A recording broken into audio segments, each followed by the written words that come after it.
Welcome to the Football Show on PLZ Soccer, sponsored by Arnold Clark. I'm Peter Martin. Thank you for your company on this YouTube show. Alan Ruff and Hugh McDonald are with me here in the studio to get their teeth into today's headlines in Scottish football.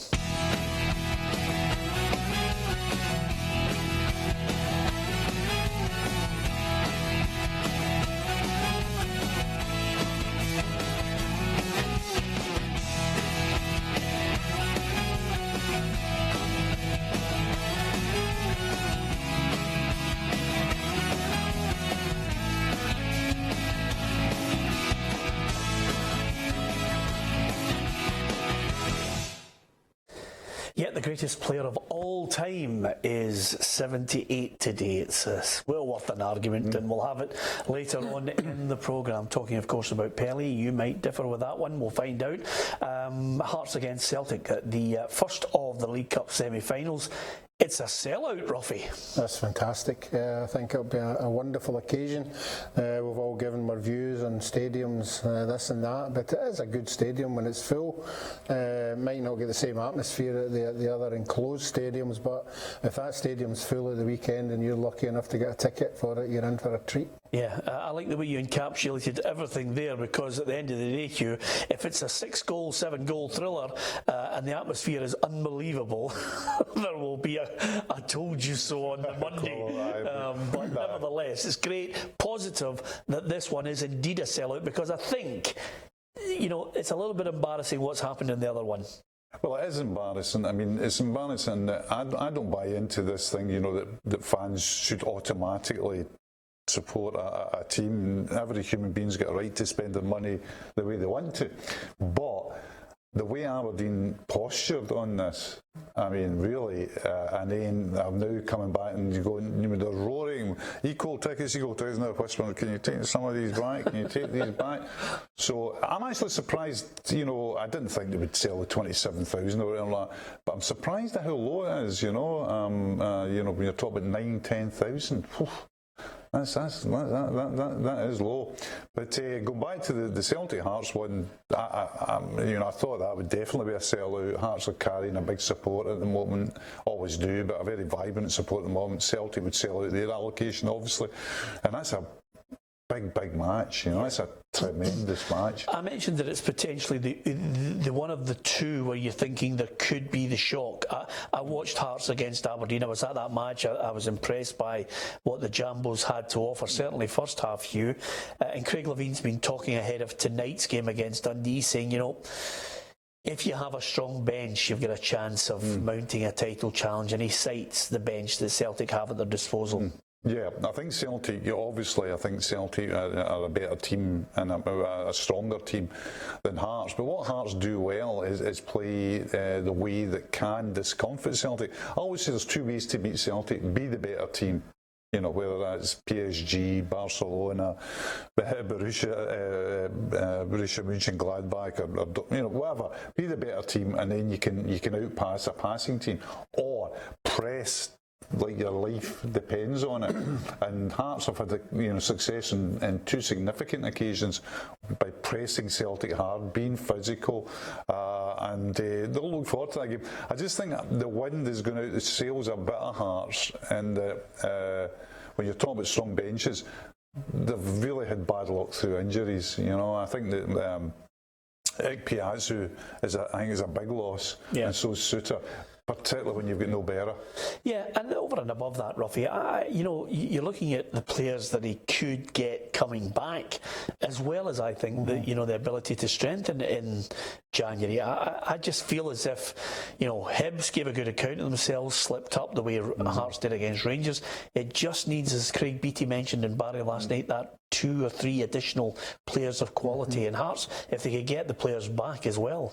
Yeah, I think if that happens, I don't think Hearts will be anywhere under 4th place this year in the league. I think they, at this precise moment, will be saying to themselves they will be a match for everybody at home. I think they're a wee bit like Rangers. Their home dominance will be there for a long time. We all know it's a hard place to go to. But Hearts, more than anybody else, as Hugh just briefly touched on it there, have proved that they can take Celtic on the day. And this is what it is. It's on the day. It's not all about going to the end of the season and Exactly. putting a run. It's on the day. And of all the teams in Scotland, Hearts are the team that have proved on the day they can take Celtic. Yeah. Do they need to mix it up? Do they need to be physical? Yeah, absolutely. That'll be their game plan. That's why Kazu is a big miss. Particularly now Lafferty's gone, so they've got to, they'll have to, when they beat Celtic, deservedly beat Celtic at the beginning of the season at Tynecastle. Piazzu had a big role to play in that. He sort of laid on the goal, but he actually frightened the Celtic defence with his mobility and his strength. They've got to find somebody to do that job on Sunday, but they will definitely be in the Celtic faces on Sunday. Yeah, and if we're talking tomorrow about this Hearts side 6 points clear after a win over Dundee tonight, suddenly you couldn't put a lid on it. No, I mean, as I say, I fully expect Celtic to win the title at the end of the season, particularly after the last couple of results, which has shown it, and particularly given the financial accounts show that if there's any kind of debate about the destination of the Championship come December, they can really weigh in. I mean, they can buy real quality in Scotland, for Scotland, with the money they've got in the bank. But Hearts, I don't expect Hearts to lie down and die. I mean, I think the big disappointing result for them was at Ibrox, but they lost two very poor goals early on. Yeah. And that really scuttled them. And of course, over the course of this season, especially over the last 2 or 3 months, Ruffy, we have become a laughing stock in many quarters. The latest, I think, one fan went to purchase his tickets for Aberdeen against Rangers, and the tickets had kick-off 12 noon. So clearly somebody has gone off quickly on these tickets, got them printed, and then decided it's another mistake. A little bit of an embarrassment. Nevertheless, I'm sure they'll announce to everybody, remember the kick-off is 4:30. Yeah, but with that amount of people going, I'm sure there might be maybe 6 or 7 who are not aware that, well, they should be aware, but I mean, I'm speaking for myself. I got Go on, tell us the story. Tell it was actually, I picked up my tickets for the Scotland-Portugal game, and obviously looking forward to it. And as I was leaving the house, I said, I better just video it, to catch the action replays and everything that went with it. So just as I was leaving, I switched on the telly, and there the national anthem was getting played, and the players were singing the song. I thought it was a 7:45 kick-off, unfortunately, but it was 5 o'clock. But as I say, these things happen. So just if you're an Aberdeen supporter, check your ticket. Yeah, I'm sure they will indeed check their tickets. Talking of Scotland, Scotland's women have lined up a really lucrative friendly against the USA. I mean, this is the World Champions, no less. Great preparation, I think, for France next year. Yeah, be a very, very tough match, of course, but they'll certainly get an idea of what they're going to be facing in the World Cup. It comes busy wee period for them because we're now getting to the stage, I think it's early December as a draw. So Shelley Kerr and the SFA will get their draw. They'll get where they're placed as well. So I think it's December 8th. December, yeah. And they could then go out and look at potential venues for training, etc., etc. So yeah, busy time for them. I mean, there's none tougher than the USA. I mean, it'll be. I don't think you'll be putting down a home win for that one. No, but the other point here, which interestingly a lot of people have mentioned, do you think there'll be a huge exodus of fans from here going to the World Cup to support the women because they haven't been able to sample it, for the men? That's an interesting one, isn't it? Because it's so near as well, and tickets will be available and all that. And it might be up the street of some people just sort of doing it as not saying as a joke, but as a relaxed thing. Why don't we go and do this? Because it's in the summer in a beautiful country. Tickets will be available, accommodation will be available. It'll not be like the men World Cup where it goes through the roof. So yeah, there's a possibility of that, Peter. Yeah. I don't, and I'm not for a minute suggesting, just because the guys are not there. I actually buy into what you're saying. I think people will look at it and say, well, wait a minute, why do I go to a World Cup in the first place? It's the occasion, it's the country, it's to sample the delights and actually mix in with other countries, and over and above that, if you get football to boot. It ticks every box. Yeah, you've hit it on the head. That's why you go. That's why most of the Scotland supporters go. If Scotland get to a World Cup final, you go there because of the occasion. You obviously go to support your country, and you'll be doing that as well with the ladies. And it'll be interesting to see what they draw. They might get a favourable draw with some big names in there, which would be an added attraction. Yeah, absolutely. Just on the League Cup semi-finals coming up, Hugh, we mentioned there Hearts and Celtic, Aberdeen against Rangers as well, but both these clubs have got to start thinking first and foremost about the European games. Oh yeah, give me that. Yeah. Will that have any bearing going into the League Cup semis? Because Rangers are playing Spartak Moscow. Spartak Moscow are looking for a new manager, and Celtic obviously out there to play RB Leipzig. Yeah, I think it'll have an effect. I think. It'll be interesting to see how Brendan Rodgers manages his squad ahead of it. What people forget is he's very fragile up top. If Griffiths, injury persists or illness persists, because he's only got Edouard,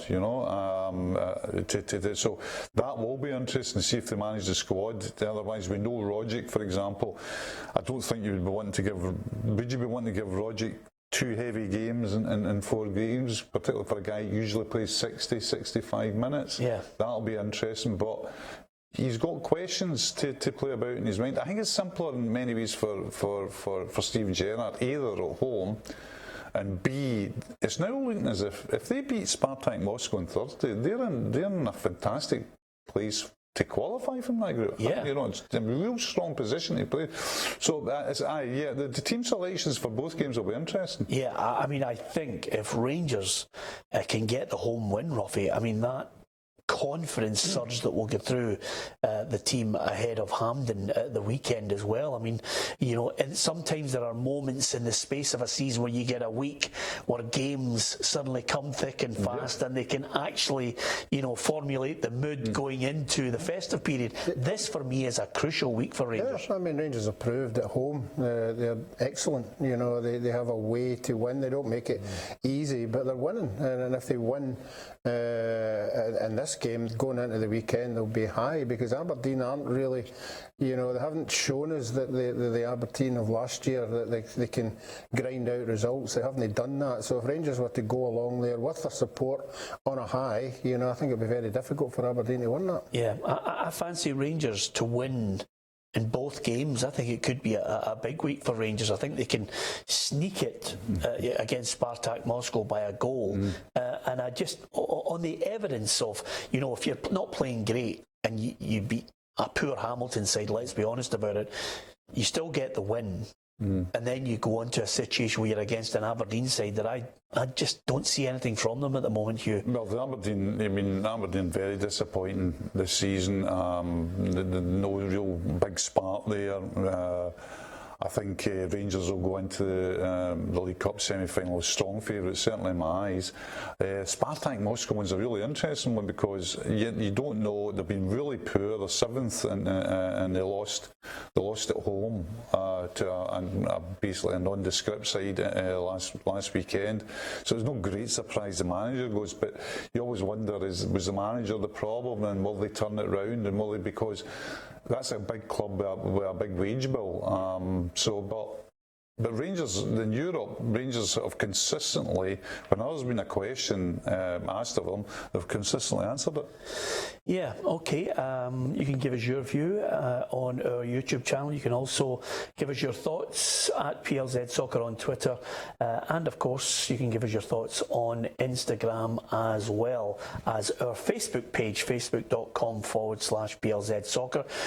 And we've got numerous other pages that you can follow with English football and world football news as well on Facebook. We'll keep you right up to date with events right across the globe. But Monday to Friday, it's the football show. Ruffy and myself, hopefully, giving you opinion, and of course no shortage of interviews as well, and some lovely little features, because GOAT is a new phrase. It means the greatest of all time, and in my book, in football, this man is there.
78 years of age, had the great honour of getting a 1-to-1 with him, which I will never forget, Hugh MacDonald. And I have to say, in his defence of some people who would throw the accusation that you have to play in Europe to be considered one of the greatest of all time, I think the word is poppycock, because quite simply, when he was playing, Brazil were winning World Cups. Nobody could touch them. That's right. He played in Europe and won a World Cup. You know, he was in Stockholm, so he did all right when he was playing in Europe. I love the argument over GOAT, as they call it. He's definitely, I mean, the only one, we all have our own read. Maradona just shades it for me, but if you're putting Pelé there, I'm not going to argue with you. Yeah. You can't argue. I mean, Maradona shades it as the greatest of all time. For me, shades it. Wow. Just shades it for me. For reasons I'll not really go into, but more, you know, I think that Pelé played in really good teams and won World Cups. Maradona dragged a team to World Cup, and Maradona also, you know, what he did at Napoli was extraordinary. But I'm not really strongly arguing about it, because Pelé, if somebody says to me Pelé is the greatest, I say, yeah, okay. I mean, it's you know, it's not a precise argument.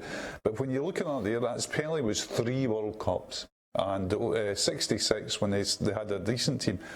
That was the time that he was booted out of the World Cup. If you want to go into YouTube, particularly a game against Portugal, he was just hammered out of the World Cup. And other things, 17, been in that Brazilian team, a great team, one of the greatest teams of all time, that 58 team. Yeah. And been a star at 17 in that, with Garrincha and Dada and Zagallo, still been a star. And then, you know, 12 years later in Mexico, and I think the greatest team I've ever seen, 1-11, still been the star. Extraordinary. Yeah. Again, you know where I stand on this one, Ruffy. I mean, at the end of the day, you know, I accept Hugh's point on Maradona dragged Argentina to the World Cup final and the eventual success. But for me, at 17 years of age, to get into a sensational team on the basis that the sensational players who were in it demanded he should be playing, and then to actually score as one of the youngest ever scorers in the World Cup at 17 years of age in the semi-final. He scores 2 in the final. I mean, it's just outrageous. It is outrageous, and we've had this discussion before. We could sit here for an hour and debate them all individually, but I think collectively, if you look at them all, they all had the same attributes. They could go by people for fun, you know, like Messi, Ronaldo, Maradona. They could, old style, they could go by 5 or 6 players that you never ever see now. I think Paul Gascoigne was the last person I saw going by 6 or 7 players without even blinking. So no, they've all scored goals, they've all scored wonderful goals, and everywhere they went, they've been fantastic. So it's a wonderful debate, but of our era, we actually saw the most of them, and I would stick with Pelé. Yeah, okay. Sometimes it's difficult to remember what you were doing yesterday, last week. What were you doing 47 years ago, Hugh? This very day. 47 years ago. I'm not Scooby. I couldn't tell you I was doing 47 minutes ago. I mean, I was a young boy. I think I maybe just started, I was probably just starting primary school. Ruffy, what about yourself? I think I just won a League Cup. Yeah. You just won one? Yeah, I was 19. Yeah, well, it's 1654. I think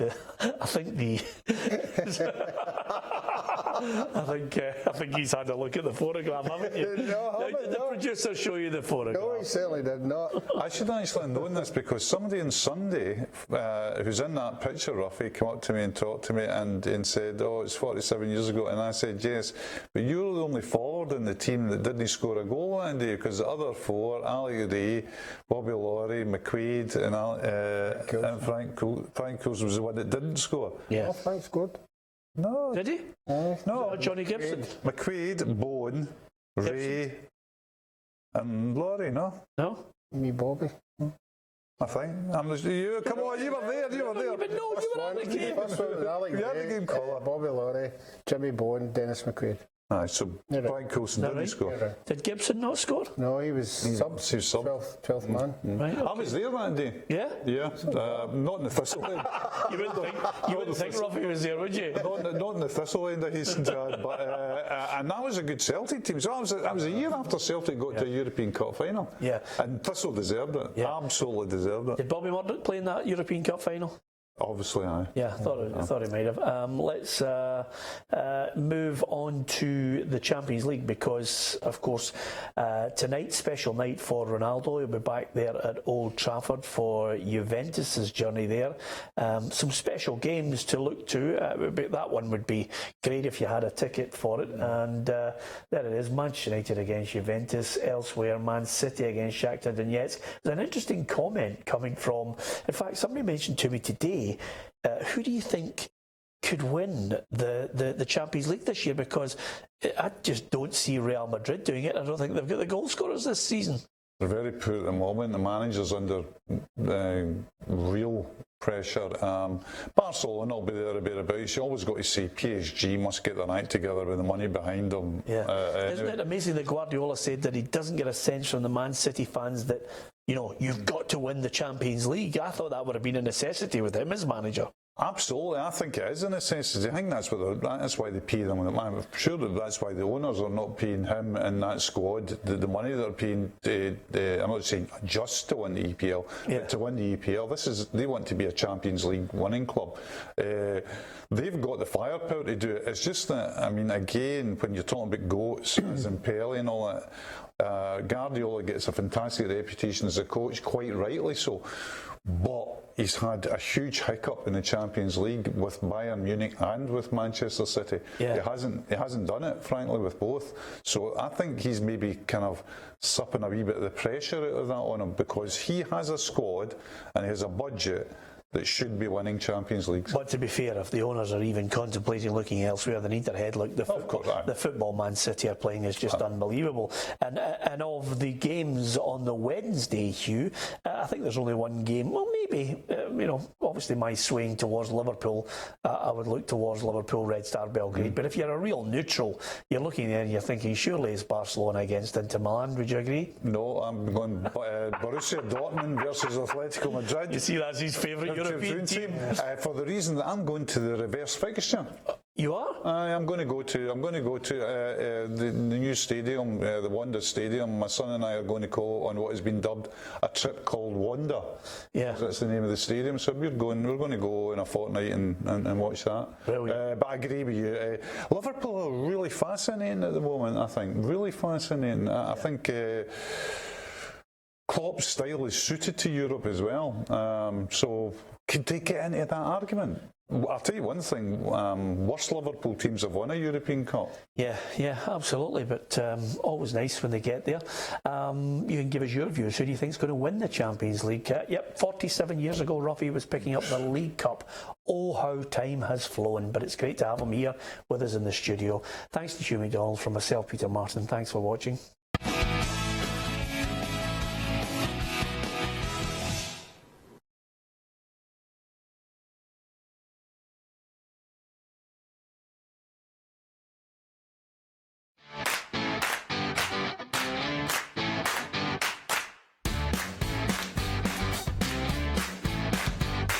We are going to play PES 2019. As you know, we have to select two sides. I have picked Coca-Cola from the Mexican League, and Barry has picked Barcelona. Oh, it's an own goal! Oh! What's that clown doing? All you have to do is like and share. For your chance to win an Xbox in PES 2019.